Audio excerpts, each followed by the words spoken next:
Harry Kane is the biggest bottler. Welcome back, football fans, to our super cool YouTube channel. Today we've got a mind-blowing mystery to solve. The big question: has Harry Kane ever won a major trophy? You know who Harry Kane is, right? He's like a soccer superstar, scoring goals like it's nobody's business. But guess what? There's something kind of crazy going on. Harry Kane's like a goal-scoring wizard on the field. He's like the guy who makes the ball go pow into the net. But here's the big question: has he filled up his trophy cabinet with those glittery prizes? Let's find out. Picture this: Harry's leading his team like a fearless captain, guiding them to big, exciting finals. Remember the time when he steered his club to the Champions League final? And when he powered the Three Lions to the Euro 2020 final? Lingard, Harry Kane! Glorious! Glorious England goal! Even though Harry's goal-scoring magic is real, those big trophies haven't landed in his cabinet just yet. It's like he's playing an epic game, but the final boss battle is still ahead. The one for the major trophies. Even though he hasn't clinched a championship with Tottenham or England, his trophy cabinet gleams with a dazzling array of personal victories, accolades, and triumphs. 3 triumphant times, he's seized the Premier League Golden Boot 3 times in 2015-16, 2016-17, and 2020-21 seasons, proving his fiery goal-scoring prowess. And not just once, not twice, but an astonishing 6 times he's been crowned Premier League Player of the Month, showcasing his consistent brilliance. But that's not all. He's a double champion in the eyes of Tottenham, clinching their Player of the Year award twice. And the fans' cheers reached a crescendo when he claimed the PFA Fans Player of the Year crown during the unforgettable 2016-17 season. But the real question is, what is Harry Kane's legacy? Like,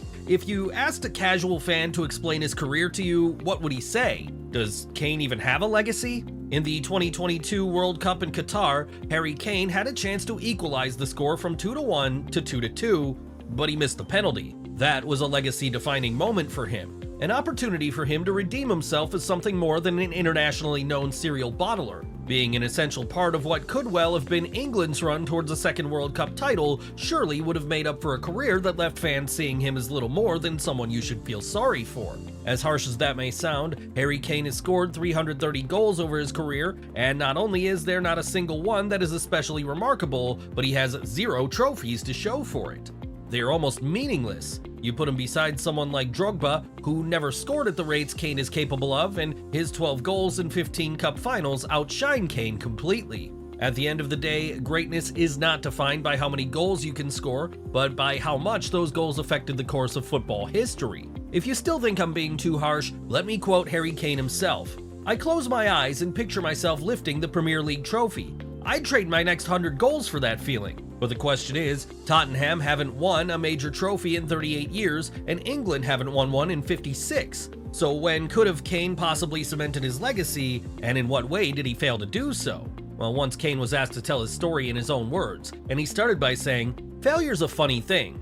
And by the time he finished telling that story, you could indeed see that failure was an overarching theme. Kane admits that he has been engulfed in self-doubt since he was a kid, that he has struggled to find motivation within himself his entire life, always having to search for it somewhere else. Let's take as an example, when did the problem start?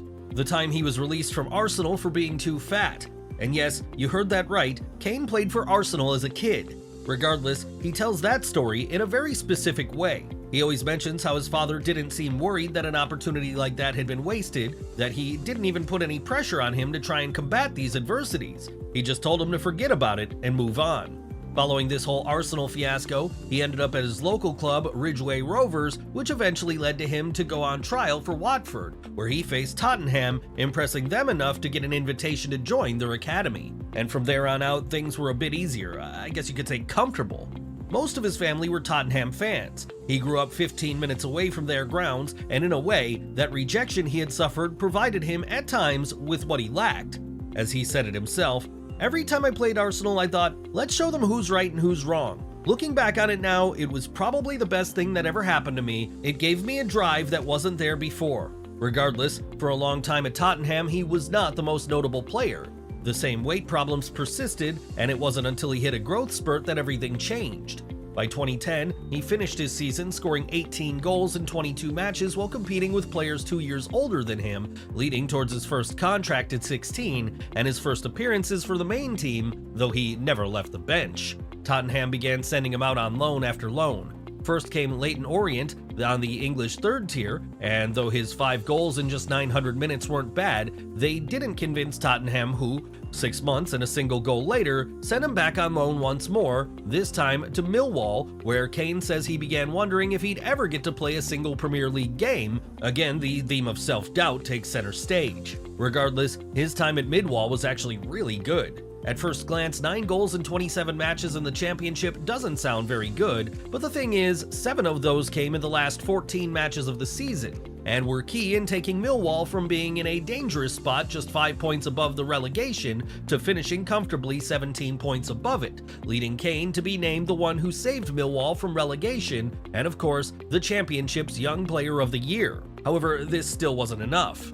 Despite even scoring a hat-trick for Tottenham during the preseason, he was still sent out on loan, this time to Norwich, which at least meant he would finally get to play in the Premier League. But even that didn't pan out how he would have wished it to. 2 matches in, Kane broke his metatarsus, which put him on the sidelines for 2 whole months, meaning that by January, he had started in just 2 Premier League matches, which prompted Tottenham to bring him back. And though they insisted he would be the replacement for Leandro Demio, who they had failed to sign during the winter market, after just 20 days he was loaned once again, this time to Leicester, back in the Championship. He has admitted that one night his family came over and it had to be his father to stop him from leaving Leicester and going back to his hometown, getting into a heated discussion with Kane, who was ready to give up on everything.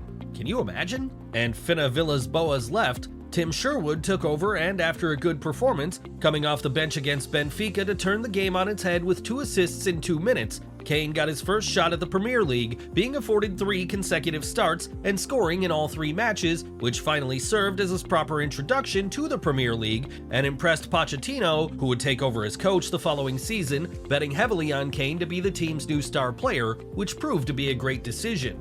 With the striker grabbing 15 goals in the first half of the season and playing even better over the second half, with 2 goals and an assist versus Chelsea, 2 goals versus Arsenal, a goal and an assist versus Liverpool, and a hat-trick versus Leicester. However, if that first run could have made it seem like Harry Kane would be a player for the big games, then he would fail to score in the League Cup final against Chelsea, denying Tottenham what could have been their first trophy in ages, as well as going on a dry streak of only 2 goals in 8 matches, allowing Aguero to get past him in the Golden Boot race and missing out on Champions League qualification with Tottenham. This was a much more accurate description of the player he would go on to be.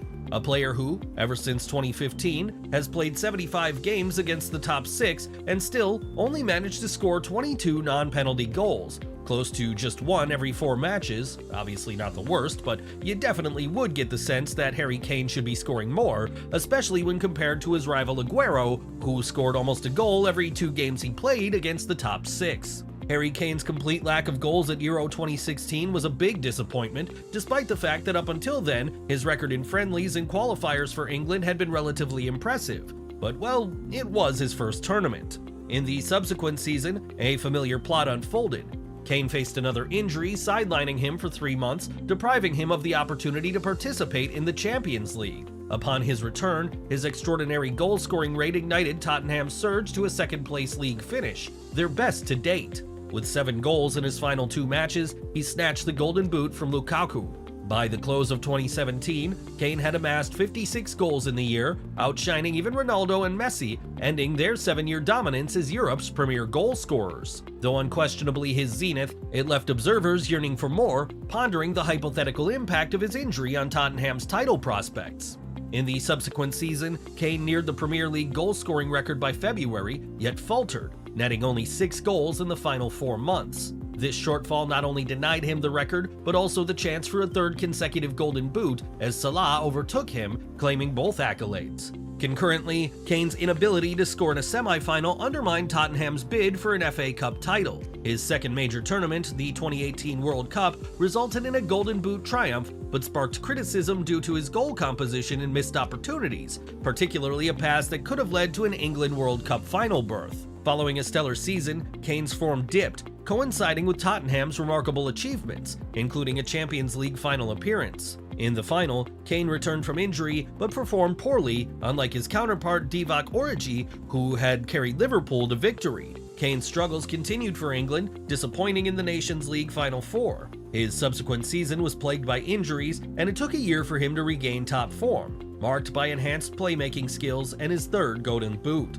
However, he couldn't secure the League Cup or the PFA Player of the Year award, casting a shadow over his legacy. Kane shone briefly in Euro 2020 with standout performances until the final, where he failed to make an impact. His search for a new club to achieve greater success failed, leaving him stuck at Tottenham. This year, at nearly 30 years old, his strong start was overshadowed by Haaland and a missed penalty in the World Cup. The question remains, will Kane ever clinch a title or establish a defining legacy? Is the blame solely on Tottenham or perhaps England's shoulders? And now he has failed to win his first trophy with Bayern Munich on his first day.